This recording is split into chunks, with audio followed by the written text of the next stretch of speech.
What's going on, everybody? Jared Barnes here, back with another episode of The Jared Barnes Show. And guess what? Overreaction Monday's back. It's week 16. We still got a Monday night game, but playoffs are kind of getting set. I'm not going to talk about that today. I'm going to talk about that on Takeaway Tuesday. Yes, I'm becoming that guy with the cringy names for stuff. But anyways, it was a good weekend of football. There's other sports going on too that I'll talk about, but good weekend in football, and I got to talk about that for sure. Again, if you're new to this, if you're watching on YouTube, make sure to like and subscribe. Definitely hope you're enjoying it. Hope you enjoy this episode here. If you're listening to it on Apple, make sure you subscribe, rate, review. If you're listening to it somewhere else, subscribe, share it with a friend. It doesn't matter. Share it with a friend regardless. This is the only way I'm going to grow. It depends upon you guys, and that's why I love and appreciate every single one of you. I got to cut it out with the hand movements. I've been told I do that a little bit too much, and maybe that's me, but who knows? Who cares? I'm excited. This is going to be a good episode, and I'm only going to overreact to 3 games because, like I said, on my Takeaway Tuesdays, I'm going to give you 2 takeaways for every single game. So I'm going to overreact to these couple games. You're not really going to get my takeaways per se for what my takeaways for tomorrow might be, but I think you'll enjoy this episode for sure. It's going to probably be a shorter episode, so I hope you like it. But, like I said, it's Overreaction Monday. And the first thing I got to mention, the Steelers are back. After going 11-0 and then dropping the last 3 games and playing like garbage over the last month, haven't scored 20 points in a game, they did it. They scored 20 points. They rallied back from down 17 to score 21 unanswered points in the second half to go on and beat the Indianapolis Colts today. And I'll tell you what, Big Ben was awakened at halftime. He was tired of seeing the hate. He was tired of being talked about like he was a garbage quarterback. Not that he is all that fantastic of one in the NFL this year. He's been good at times. But he was awakened before the second half started, and he led that 17-point comeback, which is the first time the Steelers, like I said, scored over 20 points in a month. This is also the first time that a Mike Tomlin-led team has had a comeback, actually won a game in the second half after trailing by 17 plus. Super impressive win by the Steelers, especially considering it was over a possible playoff team, but now the Colts are looking like they might not make it in the playoffs, which is a shame because they are a good team. They have their issues though. This Steelers win lets them win the AFC North for the first time in 2 years. And they return to, I think 2 years. And they return to the playoffs for the first time in 2 years as well. Very impressive win. And if that Steelers team plays like they did in the second half of this game, in the playoffs, we will see them in the AFC Championship game. That's a little bit of a bold prediction because we have not seen a consistent Steelers team. But if they play like this, lock it in, we'll see them in the AFC Championship game versus the Chiefs. Lock it in. A new Tomlinism. I got to mention this because it's been my favorite thing. A new Tomlinism. And for those of you that don't know, for those of you outside of Pittsburgh, so Mike Tomlin in press conferences says the things that absolutely never, ever give away anything about how he's actually feeling. He just uses these weird phrases to put it out there for the public, and we enjoy it here in Pittsburgh. And in this new press conference, he said it's a fine line between stutter. I'm going back. It's a fine line between squashing grapes and drinking wine. He says that of kind of how the things turn out today for the Steelers, and I don't even know really what that means. I don't care. I think that's a great saying. Absolutely love Mike Tomlin for that, and I'm excited to see the Steelers back and playing well. I mean, you don't go 11-0 on accident. They're a good football team, so I'm excited to see what they do here heading into the playoffs and what they do next week versus the Browns, considering it's a matchup that doesn't really mean a lot for them. So excited to see what they do there. Now, the next thing I got to overreact about is the Buccaneers. They are a team you do not want to play in the playoffs. That is for sure. The talent on the offensive side of the ball is absolutely outrageous. Keyshawn Vaughn was their leading rusher. They didn't give that ball to Leonard Fournette a whole lot. Ronald Jones didn't play. So Keyshawn Vaughn was their leading rusher. The Tampa Bay Buccaneers went on to win 47-7. I believe, if I read the box score correctly. And that's an impressive win. Yes, they played the Lions, but Tom Brady looked the best that he's looked all year. And, if this is the time he chose to get hot, this is no better time than, never. I mean, at this point, let's be honest, because if this is the Bucs team the teams are going to see in the playoffs, watch out. Just watch yourself, because it's going to be tough for anybody to be a Bucs team that plays this good. Now, like I said, they were playing the Lions. The Lions secondary has been torched all year by literally everybody. So this is nothing new for the Lions and nothing new for anybody else. But let's be honest, Brady looked unstoppable versus them. And like I said, weapons galore. Chris Godwin, Mike Evans, Antonio Brown, Rob Gronkowski, Ronald Jones, Leonard Fournette. I mean, Keyshawn Vaughn, the leading rusher from Saturday's game. I mean, that's impressive as well. So it's going to be interesting to see, but they are good. And I know, like I said, they played the Lions, but here's my thing about the Bucs. The defense. It's their X factor, and that's why I like the Bucs. It's not because I like Tom Brady. I don't really like Tom Brady all that much. I just have respect for him because he might be the greatest quarterback to ever play the game.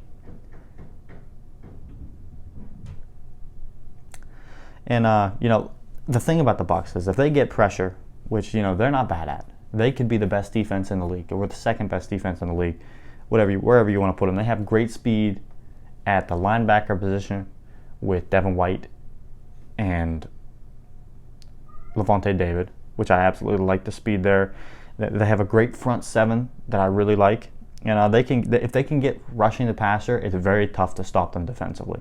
That secondary will hold up for 2-3 seconds if the quarterback doesn't have time to throw the football. So they're a tough team to beat. They're a tough team that really nobody should want to play in the playoffs because they are very, very good. And the other team that I have to overreact about, the team that just played on Sunday night, the Green Bay Packers. They played the Tennessee Titans. And I'll just say this. The duo of Aaron Rodgers and Davante Adams is the best duo in the entire NFL. Hands down, you can't debate me on it. I really don't feel like you can. Because right now it's tough to say that there is a duo better than these two. The only close pair would be Travis Kelce and Patrick Mahomes, but I don't know if they're as good as Rodgers and Adams are together. There's some miscues with Mahomes and Kelce. It feels like there is never any miscues with Rodgers and Adams. They just are on the same level playing field mentally. It's like telepathy. They look at each other and they know exactly what they're going to do. It's impressive. And Davante Adams, he is the best wide receiver in the NFL this year. I mean, if you look at this year, and you go, who's the best wide receiver in the NFL? Well, Davante Adams. Nobody else. He has 17 touchdowns this year. That's a lot of touchdowns for a wide receiver. He has like a bunch of yards, too, and he's got a lot of catches. I mean, Davante Adams is just so good. Anybody saying that he's not in their top 3, they're a liar, or they clearly haven't watched football this year. And the Packers offense is absolutely humming right now. Yeah, they had kind of a down week versus the Panthers, but man, let me tell you, this offense is humming. They played great versus the Titans. Great. In all season from week 1, it's seemed the same. They've had their stumbles, yes, Buccaneers, Panthers last week, they kind of stumbled against the offense, but they played well all year. I mean, the Colts, a little bit there too, but they played well all year. This is the first team that you can look at them and be like, oh, they just dominated them. And this is the first team they really beat with a winning record that's a playoff team. So that's impressive. That is impressive, in my opinion. But tonight we saw the introduction of a new player in their offense, which is weird because you would look at that offense and be like, oh, they actually have another weapon to add to the mix. Yeah, they did, actually. They have great running backs in Aaron Jones and Jamal Williams. I love them both. They're good running backs. But tonight they introduced their second-round draft pick, A.J. Dillon, who hasn't really played a whole lot all year, and when he does, he doesn't do much. But tonight, he did. He was very good. He looked good. He was running the ball well. He was hitting guys hard. He has massive quads, too. I will say that. I think I tweeted that out. I said, oh, this A.J. Dillon has massive quads. He is pretty close up there in quad size to Saquon Barkley, and that's pretty impressive. I mean, his first touchdown, he tried to do the Lambeau leap, and he failed. I think that partly because, when you lift that much, his legs are probably exhausted. But second touchdown he scored, he successfully did it, which is cool for him. But A.J. Dillon, he's fresh, he's young. So I think he's going to be a big factor for them coming into the playoffs because having a fresh young running back with good legs going into the playoffs is going to be key because in the playoffs, if you play good defense and can run the ball, you can go the whole way and win the Super Bowl. And the Packers look like that team in the NFC, in my opinion.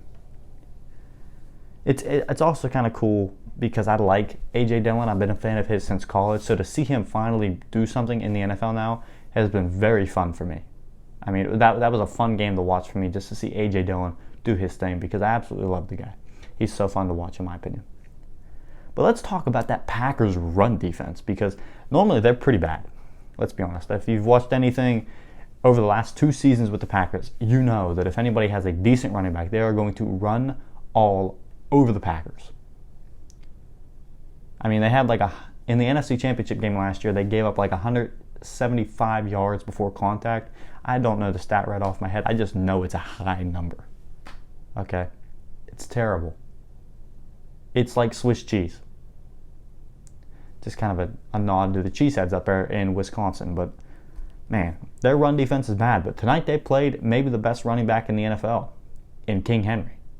And they shut him down. He didn't score a touchdown. He didn't run for 100 yards. And that's impressive, because that run defense has allowed running backs that are less than talented than him run all over them. Yeah, they stacked the box against him, but Ryan Tannehill could not beat them with his arm. Yeah, they had a couple big plays here and there. Ryan Tannehill's big run, which was huge for the Titans, but the Titans, all in all, offensively, if you shut down Henry, you shut down the offense.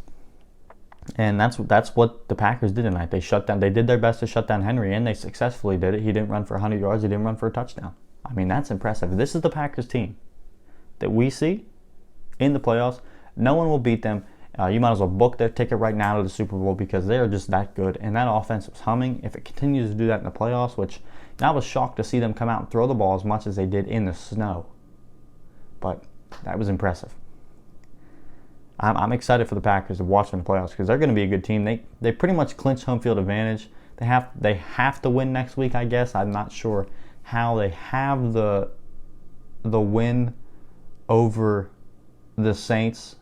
So I don't know how they have to win, other than maybe it has something to do with Seattle. I'm not 100% sure, but I guess the Packers didn't clinch home field advantage, and I thought they would, but I guess they didn't, so that's a shame. Got one more thing to say. Aaron Rodgers, clearly the MVP of the 2020 NFL season. Clearly. He's done more with less, to say the least, I guess. Yeah, he has Devontae Adams, but outside Devontae Adams, how many of those receivers do you think would be clear-cut number ones or starters anywhere else? Probably not, right? Yeah, I didn't think so. He has Aaron Jones. Yeah, Aaron Jones is great.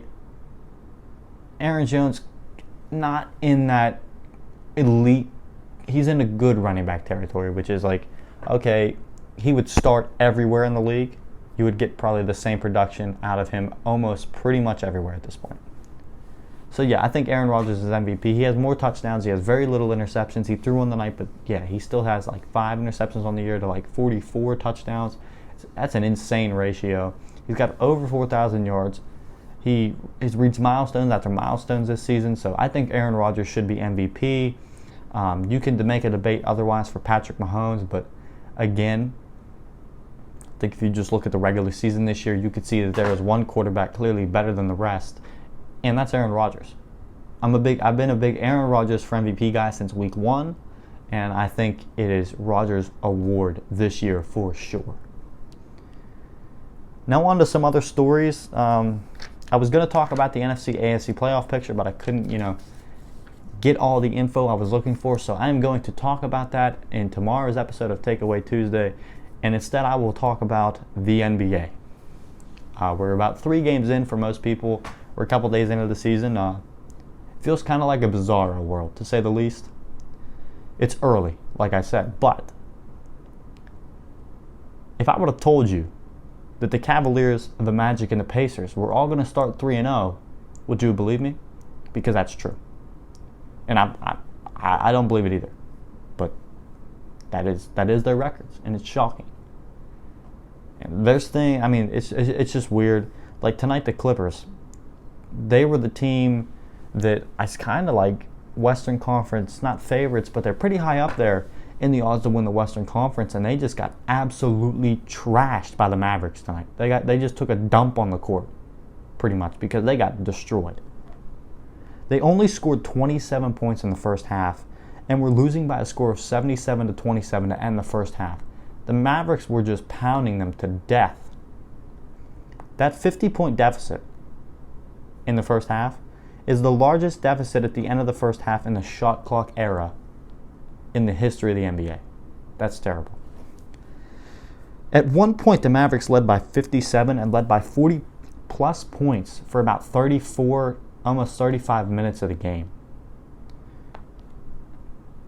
The Clips lost by 51, which is their worst loss in franchise history. The franchise record points lost by the Clippers was 50. They beat that record by 1 point tonight.